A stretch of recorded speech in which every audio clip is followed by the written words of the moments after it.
Hello, this is David McAllister. This video is going to show you a couple features in Gmail that you may want to use. The first thing I want to show you is how to create a group so that you can send a message to a certain group of your peers. So up here, you see I'm in Gmail already.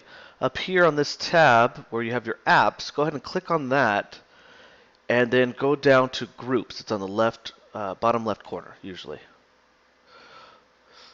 If you do that, that'll go into your groups menu.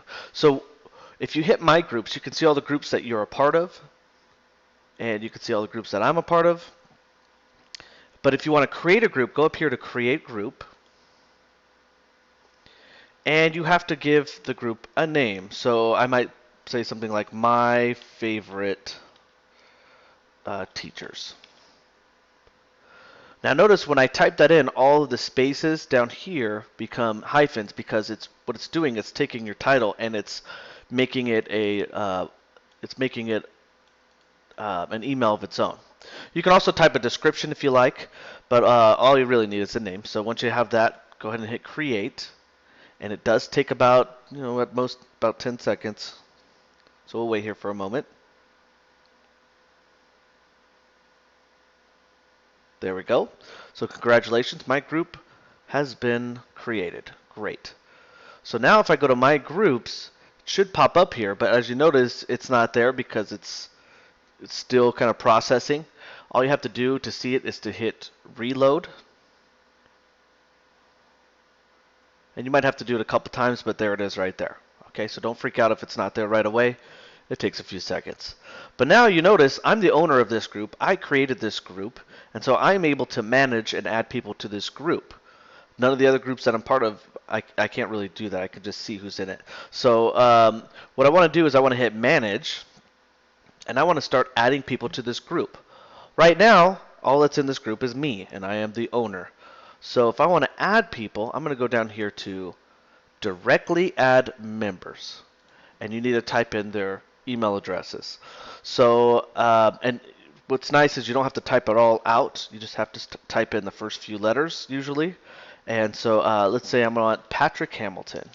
Oops, Patrick Hamilton. And you see he pops up here. And once you click on him, it formats it correctly for you. It even puts a comma at the end like you're supposed to have and a space. So you can start typing in the next one. Vicky Leone.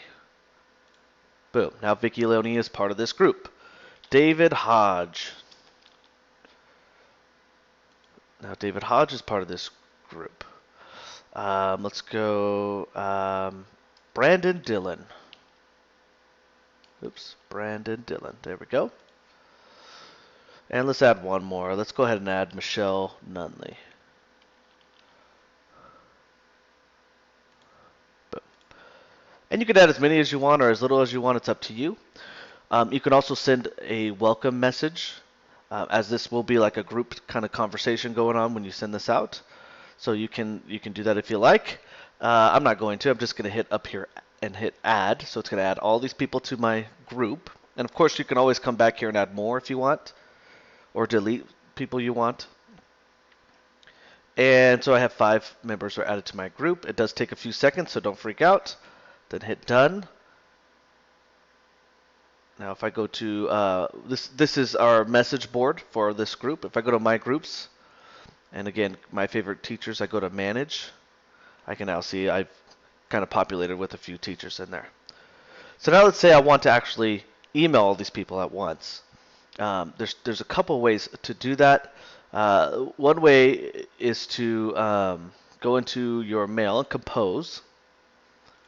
And under the To section, only the first time you need to type in what their email address is as a group. Now remember I put in hyphens where they were spaces. So I would type in my hyphen favorite hyphen teachers at tulare.k12.ca.us. Then I could just say hi. Oops. Let me go down here to the subject. Hi. And you can type in a message if you like. Now, once you send this one time, actually I'm going to send this just so you can see. Sorry for the teachers that are in there. Once you send it, when you go back to to your compose, if I type in once you've done it once, you don't have to type it all in again. It'll start popping up. So I can, if I wanted to email them again, I could just go there as well. Okay, so that's how you create a group to all the people you want and to have in your group all at once. The other thing I wanted to show you was how to get off what's called conversation mode. So if you see, let's see, down here, well, let me see. Oh, here's a good example. Right here, I sent out, at Tulare Union, I sent out a message in the morning saying, hey, if anybody needs help, let me know. And then it became part of a conversation, basically, where a bunch of people got to email me, and then I got to email them back. And it gets kind of a mess pretty quick, as you can see. And it's harder to keep track of who I'm emailing back and who I'm not. For example, this message right here that I sent back, I only sent it to April, and you can see that right there, but sometimes it's kind of confusing on who can actually view it. So if you want to take this off, it's not too hard. Just go up here so you can have a bunch of conversations instead of one big conversation. If you go up here to your settings, it's this little cog, and go down to settings. It's called conversation view. So if you go down here, conversation view, right now it's turned on. If I turn it off, it will break those all apart, and it will do that from here on out. So now if I have multiple things going on, it'll split them so I can tell who I'm actually talking to and who can see what as far as emails are sent. Sorry about the pop-up there.